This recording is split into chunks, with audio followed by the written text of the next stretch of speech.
Hello, everyone. It is Sunday, April 10th, and this is episode 58 of Odds Are, your S&P 500 weekly market forecast. All right, let's pull up the price action for last week. All right, down the line. So we did stay within the expected settlement range of 44.10 to 46.14. We also did have a breach of one of the breach points. In fact, it was the one that I called exactly. I said we were going to breach the 44.81. In fact, I actually said that there was way too much going on and too much resistance up around that 4600 level. So you see that cluster at the top there with 4610, 4614, and 4619. A lot of stuff going on there. And I said that we would, get rejected at that level. There'd be resistance. And that is exactly how it played out. So we went up. Looked like we might have actually, getting close to it. And then the market said, nope. Turned around and headed straight to that 44.81. We breached 44.81 and we stayed within the expected settlement range, which is exactly how I called it last week. So all in all, no surprise there. And take a look at where we ended up, right around that midline. So, I stress that every time I get a chance to. It's that magnet effect of that midline, especially when we're at extremes pushing towards the edge of the Bollinger Band range. We came back down towards the midline, and now we are settled. So what are we looking at for next week? Well, let's start by taking a look at the moving averages. Moving averages, we are still technically bullish on short term and medium term. I will say that we were very close. In fact, at one point in the week, we actually flipped the short term back to neutral, but we didn't keep going down, so we were just on the edge. So I'm going to say that's a bullish on the short term, but just a hair off from flipping to neutral. Just keep that in mind. Medium term is still bullish, and long term is still on the bearish note. So I'm looking this week coming up.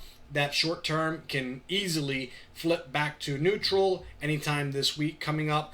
And then, that's going to stay in line with that theme of where I said that we're going to have a lot of back and forth on the short and medium term in the interim until we actually finally decide if we're going to continue going down. And if so, then everything turns back bearish.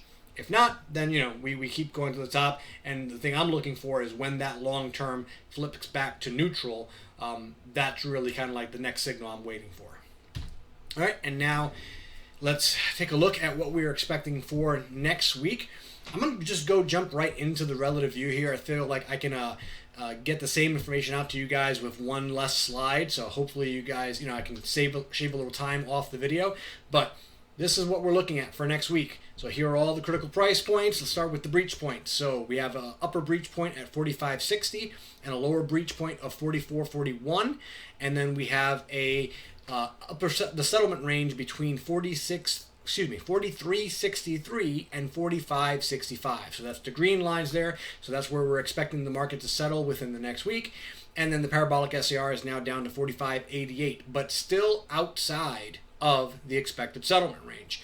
So it's possible, but not probable. Now, looking at these, I'm going to go ahead and say that the 44.41 lower breach point looks a lot more appealing to me, and that's because we're at the midline, right? But many times we'll get to the midline and we will test that midline. It's not going to be like we just get to it, bounce off of it immediately. We will actually penetrate that midline. We'll go down a little bit. So that 44.41 isn't that far away where I think we can, easily breach that and then come back up if that's the direction the market takes.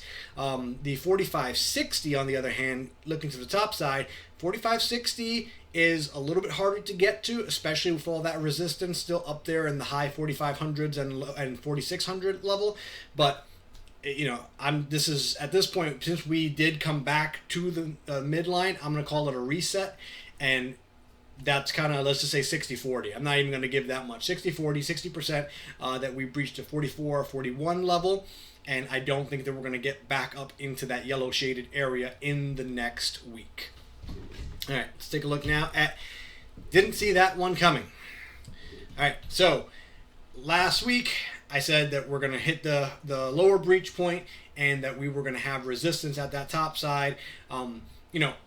Honestly, I didn't think it was going to play out so perfectly. I didn't see it coming in the sense that I knew that we were due for a lower breach point, breach, and I knew that we were going to be really challenged at that 4,600 level. There was way too much going on, but the way it played out, where we went up, tested it, came back down, breached, and then settled right around that midline, it was just perfect. So it sounds weird to say, but even though it played out exactly as I called it, it played out like just too perfectly. So I didn't see that coming. But hey, sometimes you're exactly on the money, sometimes you're close, and sometimes you're way off. But that's kind of part of the game, and that leads us perfectly actually into the quote of the week. And the quote of the week is actually by Mr. Peter Bernstein, and he is an economic and financial historian.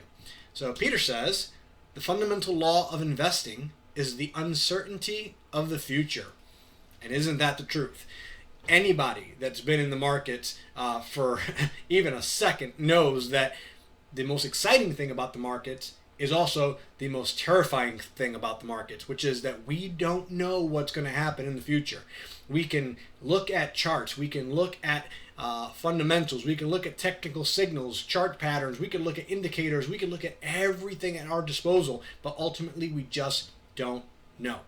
And that's why the whole premise of this show is that I try to find patterns or use systems that give us better odds, right? So higher probability of being right, but never are we going into a trade or going into a week presuming that we know exactly what's going to happen. If I would have said that last week, then it was almost too good to be true, and some of you would say like, oh no, there's something going on there. But I don't always get it right like that. I don't get it perfectly spot on, and I think that this quote really speaks to what we need to be able to reconcile with if we're going to get into the markets, and that's that you don't know what's going to happen, and you have to enjoy that. You have to be okay with that. You have to understand that that's like a fundamental law of investing, that the uncertainty is baked right into it. That's what you're signing up for. And if you don't like that, if you don't like the idea that there is so much uncertainty ahead and that it's your responsibility to navigate that, responsibly, while at the same time trying to seize on opportunities when they do arrive, and you don't know when they're going to come, right? Then maybe the markets aren't for you. But if that gives you a thrill, if that is something that excites you, if that's something that you think you could actually make a living on, then you know what? Then maybe you will. But you have to go into it knowing that tomorrow, you never know when the next black swan is around the corner, right? That's why they're called black swans. So that quote really stood out to me. I love it. And I go into every day or every week very humbly, thinking that while the systems I have a great track record, at any point, there could be a shift in the market, or one big swing, one big event in the world could easily take the market completely in the opposite direction. And you got to be ready for that. So, it's beautiful out there. It's great weather, at least where I'm at here in the Midwest in Michigan. And I hope you guys are able to take some time off and spend it with family, recharge a little bit. I know I did. And I am looking forward to seeing what this week brings to us in the markets. All right, guys, take care, and I'll see you next Sunday.